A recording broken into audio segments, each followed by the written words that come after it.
Salut tout le monde, aujourd'hui on se retrouve dans une nouvelle vidéo Quoi visiter à Lyon, et aujourd'hui c'est la partie Vieux Lyon partie 1, donc essentiellement le théâtre gallo-romain de Lyon ainsi que Fourvière, et vous verrez plein de plans magnifiques et des plans de vue sur toute la ville qui sont absolument magnifiques, comme celui que j'ai derrière moi. Vous voyez déjà un peu la tour du Crayon des Lyonnais et plein d'autres détails. Et c'est parti pour cette visite en environ 6 à 8 étapes.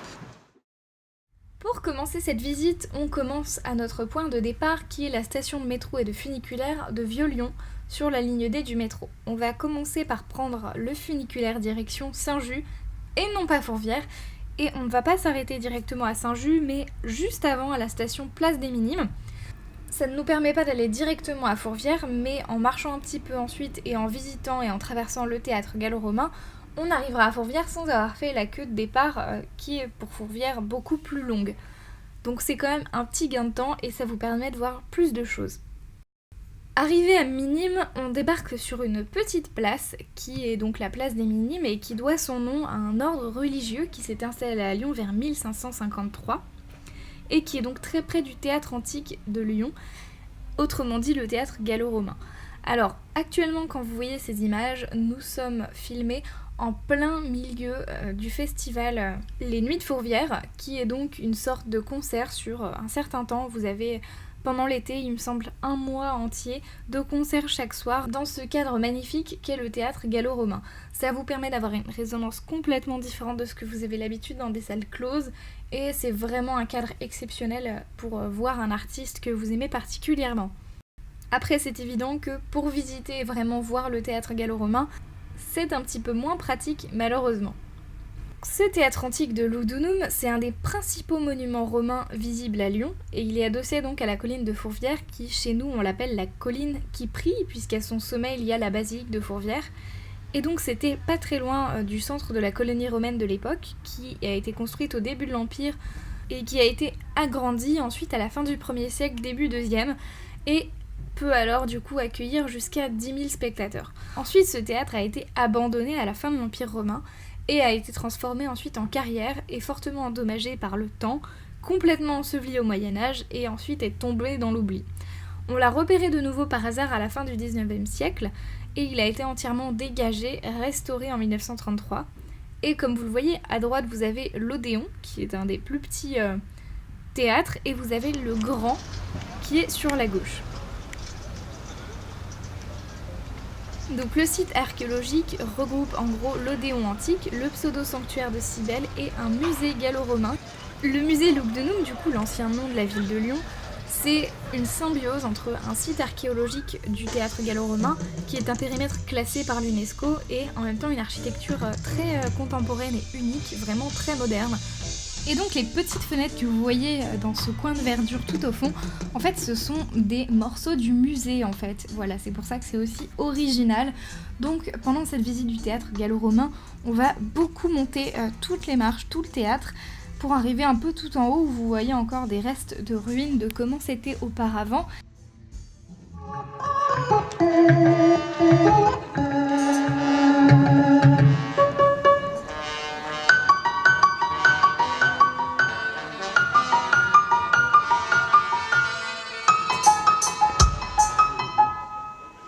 Et à force de progresser dans cette ascension, on commence à apercevoir la basilique de Fourvière au loin ainsi qu'une tour métallique. On passe donc du point numéro 3 et on va se diriger du coup au point numéro 4. Alors on va passer devant Fourvière mais on ne va pas s'y arrêter tout de suite pour juste aller jeter un œil à la tour métallique qui est une tour du coup qui ressemble vraiment beaucoup à la tour Eiffel, bien que ça n'ait absolument aucun lien avec Monsieur Eiffel et qui est aujourd'hui utilisée dans les télécommunications. C'est pas le meilleur angle de vue pour la voir, mais c'est pas non plus très intéressant. Cependant, vous avez tout le jardin des plantes qui est derrière pour pouvoir l'admirer un peu plus dans un cadre vraiment sympathique. Malgré tout, c'est pas ce qui est prévu dans cette visite, donc on va directement passer au plus gros de cette visite, qui est donc la basilique Notre-Dame de Fourvière. Alors elle est exceptionnelle dans le sens où elle est vraiment originale à l'intérieur. De l'extérieur, on dirait vraiment que c'est une basilique un peu comme une autre qui certes dans son architecture impressionne, mais l'intérieur est vraiment le mieux et malheureusement on ne peut pas vraiment beaucoup le filmer, il faut beaucoup d'autorisation et je vous avouerai que les demandes ils n'y répondent jamais, à moins de s'appeler TF1 peut-être, je ne sais pas. Fourvière, on la surnomme également la montagne mystique, et Fourvière désigne autant la basilique que la colline en général, donc ça dépend des moments. C'est un ancien lieu d'occupation de Lyon, c'est un lieu de fondation de la ville romaine, et ça a été le site d'un sanctuaire gaulois antérieur, dédié au dieu Lug, d'où le nom Lugdunum qui signifiait colline de Lug. Aujourd'hui on la surnomme souvent la colline qui prie, de par ses nombreux bâtiments religieux, dont la basilique essentiellement, et en opposition du coup à la colline qui travaille, qui référence la colline opposée de la Croix-Rousse à Lyon. La basilique de Fourvière est surtout dédiée à saint Thomas et à la Vierge. C'est un double culte avec la construction d'un lieu de dévotion. On a la chapelle Saint-Thomas et il y a beaucoup de représentations de la Vierge suite à un vœu prononcé au XVIIe siècle pour éloigner une épidémie de peste à Lyon qui effectivement n'est pas venue. Donc du coup chaque année ça donne lieu au 8 décembre.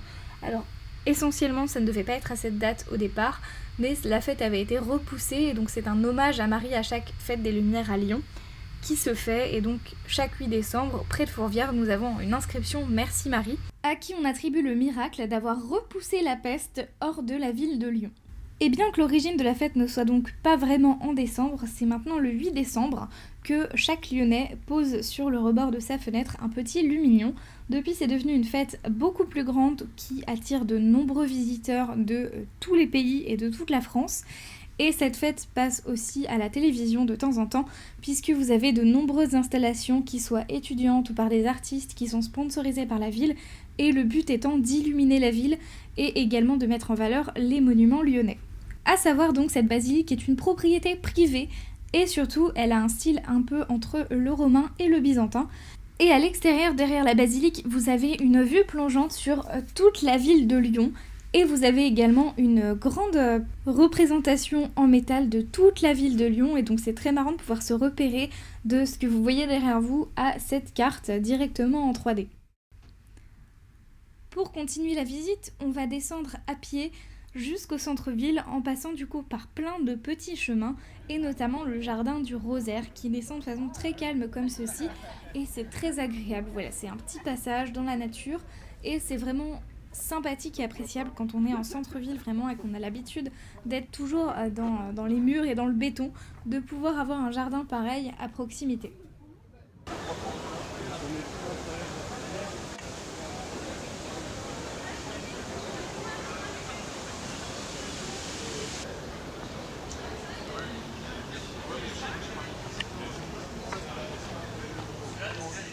En bas de ces escaliers, on se retrouve sur une petite place où vous avez plusieurs fontaines et des statues assez particulières. Et au lieu de continuer sur le chemin qui descend, qu'on reprendra plus tard, on va faire un petit détour sur le jardin du Rosaire. Et donc c'est une grande allée comme ceci, avec vraiment beaucoup de floraisons, des jolis arceaux, et vous avez des inscriptions au sol qui ont un rapport avec la religion et la basilique de Fourvière, tout en ayant éternellement cette merveilleuse vue en contre-plongée sur la ville de Lyon et donc essentiellement le quartier du Vieux-Lyon, le 5e arrondissement. Vous avez donc maintenant deux possibilités qui s'offrent à vous pour redescendre. On va soit prendre les escaliers que vous voyez juste devant vous qui sont vraiment très fréquentés et vraiment pas les plus jolis pour redescendre dans le centre-ville. Donc on va repartir sur la gauche, là où ça descend, et on va avoir toujours cette merveilleuse vue de Lyon. Et on se rapproche peu à peu, vous le voyez, du niveau de la mer et de la Saône et du Rhône. Vous avez des bâtiments très caractéristiques, c'est souvent des couleurs joyeuses, gaies, assez vives, qu'on ne retrouve pas partout. Et on arrive à une petite place qui est devant le lycée des Lazaristes, et on va vraiment prendre cette rue qui descend et qui est donc la montée du Garrillan. Donc on arrive depuis la montée Saint-Barthélemy qu'on vient de descendre, et à force de descendre par cette montée de 224 marches qui est assez entrecoupée de maisons du XVe siècle, de petits jardins, elle s'est anciennement appelée la ruelle de Romagny, puis la rue du Capitaine Imbaud, et on va arriver du coup sur la place du Petit Collège, en face d'une rue de la Fronde et à l'angle de la rue Gadagne, où se trouve donc le musée Gadagne. Si vous avez un peu de temps, je vous recommande de le visiter, mais sinon vous pourrez revenir une prochaine fois. Cette montée, ou plutôt cette descente, semble assez interminable, mais malgré le tout, elle vaut le coup. Et on arrive du coup en bas dans le Vieux-Lyon et on va reprendre du coup la rue du Bœuf.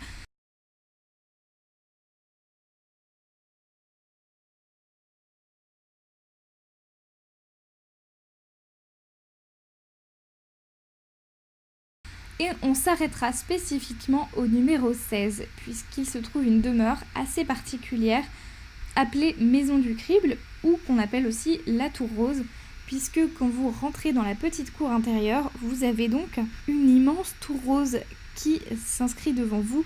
Et cette fabuleuse construction, on la doit aux propriétaires du XVIIe siècle. À l'extérieur, on dirait absolument pas que se trouve une immense bâtisse comme celle-ci, très jolie. Hormis le portail un peu particulier, on n'a aucun signe de richesse extérieure, et à l'intérieur de la petite cour, c'est tout autre chose. Une fois tout au bout de celle-ci, il suffit de se retourner face aux couleurs qu'on vient d'emprunter, et on découvre une immense tour circulaire de crépi rose. Elle est vraiment invisible depuis l'extérieur, depuis la rue du Bœuf, et elle abrite du coup un gigantesque escalier belvédère.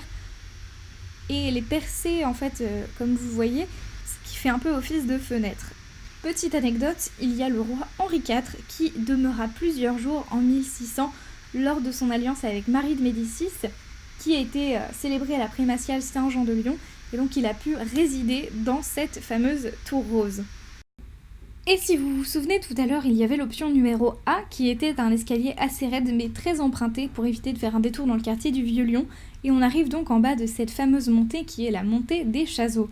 Assez raide et pourtant très empruntée, il faut avoir beaucoup de courage pour la surmonter. Et donc on se retrouve vers l'arrière du quartier Saint-Jean et on va reprendre du coup cette petite rue. Et à cet endroit-là, on va passer par ce passage qui semble assez abandonné et qui est soi-disant une voie sans issue. Pour les voitures, oui, mais pas pour les piétons. Et on a la surprise d'atterrir directement sur la place Saint-Jean, avec la cathédrale donc Saint-Jean-Baptiste, qui fut construite de 1180 à 1480, ce qui est vraiment long pour nous, de nos jours, d'imaginer une construction sur plus de 300 ans. Elle mesure 79 mètres de long, 26 mètres de large, 32 mètres de hauteur, sous la voûte principale, et sa façade date du début XIVe siècle. La grande rosace de 1392 est une œuvre de Jacques de Beaujeu et mesure 8 mètres de diamètre. Vous avez également une petite particularité sur la façade. Comme je vous le montre ici, vous avez comme une ammonite qui est placée à la base du corps d'un lapin. C'est très particulier. Et donc on se retrouve de nouveau pas loin du métro à Vieux-Lyon, qui est un quartier médiéval de la Renaissance de Lyon et qui est donc en bordure de Saône. C'est un des quartiers les plus vastes concernant la période médiévale Renaissance, qui est encore resté intact jusqu'à nos jours. Et voilà, c'est tout pour cette visite de Lyon partie 1. J'espère que ça vous aura plu. On se retrouve très vite pour une partie 2 avec la visite des Traboules, du Vieux-Lyon et de l'intérieur de la cathédrale Saint-Jean. À une prochaine, ciao ciao.